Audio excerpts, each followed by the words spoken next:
बंगोपसागर लघुचाप क्षेत्र प्रभाव में वर्षा पश्चिम केन्द्रीय संलग्न उत्तर पश्चिम बंगोपसागर उत्तर आंध्र प्रदेश और दक्षिण ओडिशा एटी लघुचाप क्षेत्र रही अर्थात ओडिशा उपकूल को पूरा लगी रही है। दक्षिण ओडिशा संलग्न उत्तर आंध्र प्रदेश और दक्षिण छत्तीसगढ़ दे पश्चिम उत्तर पश्चिम दिग को गति करने संभावना कथा कहुच्छी। लघुचाप प्रभाव में आज 9टी जिले प्रबल वर्षा कथा सूचना रही। मालकानगिरी, कोरापुट, नवरंगपुर, कलाहांडी, कंधमाल, रायगड़ा, गजपति, गंजाम और नयागढ़ ये सब जिले में प्रबल वर्षा हो पारे। बाकी सब जिले में बिजुली घड़घड़ी सह हल्का मध्यम धरण वर्षार संभावना रही। से आसंता काली और 15 तारिख पर्यंत किसी जिले में प्रबल वर्षार आशंका करा 16 तारिख राज्य में वर्षा परिमाण किंतु कमिब। मौसुमी किंतु 15 तारिख बेलू पश्चिम राजस्थान किसी अंचल लेउटाणी प्रक्रिया आरंभ कर अपसारण पाग अनुकूल रही पाणीपाग विभाग पक्षर सूचना मिली। अधिक आलोचना करबा आम सहित पाणीपाग विशेषज्ञ विश्वजीत साहू जोड़ी। विश्वजीत स्वागत करबा आलोचना को। वर्षा कथा जहाँ कह बर्तमान आम देखुचे वर्षा पाग मध्य जारी रही अर्थात ये मौसुमीर जेतु लेउटाणी समय आसिला 15 तारिख पर राजस्थान रो पाग अनुकूल रही मौसुमी फेरिब अर्थात ये शेष लघुचाप की जार प्रभाव रे ओडिशा वर्तमान भिजिब भिजुची। प्रथम तो जब देखिए आम गत 2 दिन तले गोटे घूर्णिबलय क्षेत्र आप जो आंध्र प्रदेश तथा यार संलग्न अंचल सृष्टि होता से लघुचापटे ही बर्तमान आप देखिए काकीनाडा और तार संलग्न अंचल गोटे लघुचाप रूप में ही सक्रिय रही जहाँ प्रभाव में आप तेलंगाना और आंध्र प्रदेश किसी अंचल मध्यम प्रबल वर्षा और गोटे जिला अति प्रबल वर्षा पकेट रेकर्ड करा परिप्रेक्षी जब देखिए सेमिति प्रबल अति प्रबल वर्षा जोटा आम कहे heavy to very rainfall activity सेमिति बड़ धरण वर्षा देखा मिलनी किंतु विशेषकर जब देखा गंजाम एवं गजपति और रायगड़ा यही तीन कोरापुट जिला किसी अंचल आप हालुका मध्यम धरण वर्षा रेकर्ड कर व्यतीत जब आप देखिए आज राजधानी और यार संलग्न जो उपकूल बेल्ट रही है हालुका मध्यम धरण वर्षा जोटा आम कहते कि वज्रपात सहित वर्षा सेटा अनुभूत होती किंतु आम जो देखा जो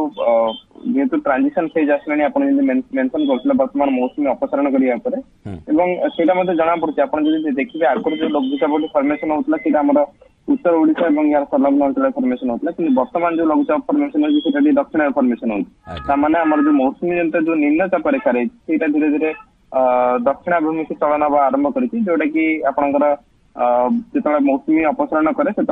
तार मुवमेंटा साउथ को रही है और धीरे धीरे आगामी दिन में जो अक्टोबर मास बेलू से मौसुमी निम्नचाप रेखा जोटा ट्रफ लाइन कहते आप अंडमान और यार आखपाख अंचल सक्रिय रहे जहाँ प्रभाव से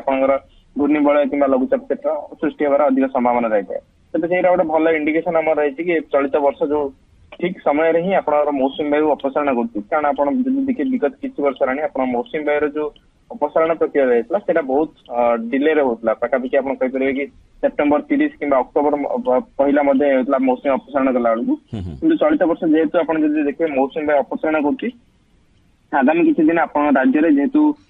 जलीय बाष्पर परिमाण अधिक रोचे जमी आकाश पाखापाखि जब देखिए एत मेघुआ रोनी सकाल समय तेज से कंडीशन जो रही है वज्रपात सहित जो वर्षार परिमाण रही आफ्टरनून माने आम कहीपर 12टा पर राज्यर विभिन्न स्थान में आप जो वज्रपात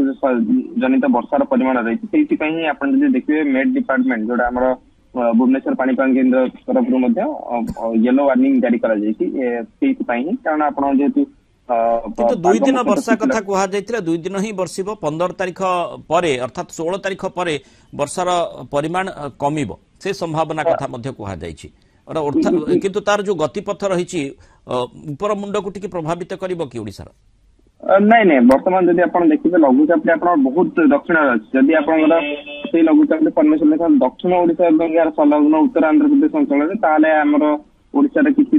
इम्पैक्ट पड़ पारि था जब कह दक्षिण ओडिशा जो नदी रही नदी खुली पारि था किंतु जेहेतु बहुत साउथ रे आप लघुचाप फर्मेशन होती तेज राज्य से जो नदी मानक आम जो कहे कि नदीर स्थिति जो बन्या भली परिस्थिति सेमती किसी देखा जाऊना कि बड़ धरण बहुत बड़ धरण वर्षा बर्तमान जब आप देखिए सेम देखा जाए कि वज्रपात सहित जो आम वर्षार परिमाण रही है आप रही आगामी 2-3 दिन पर्यटन कि 16 तारिख पर कहले 16 तारिख कि 17 तारिख पर राज्य वर्षार परिमाण अहैतुक भाव आप ह्रास परिलक्षित हो पारे।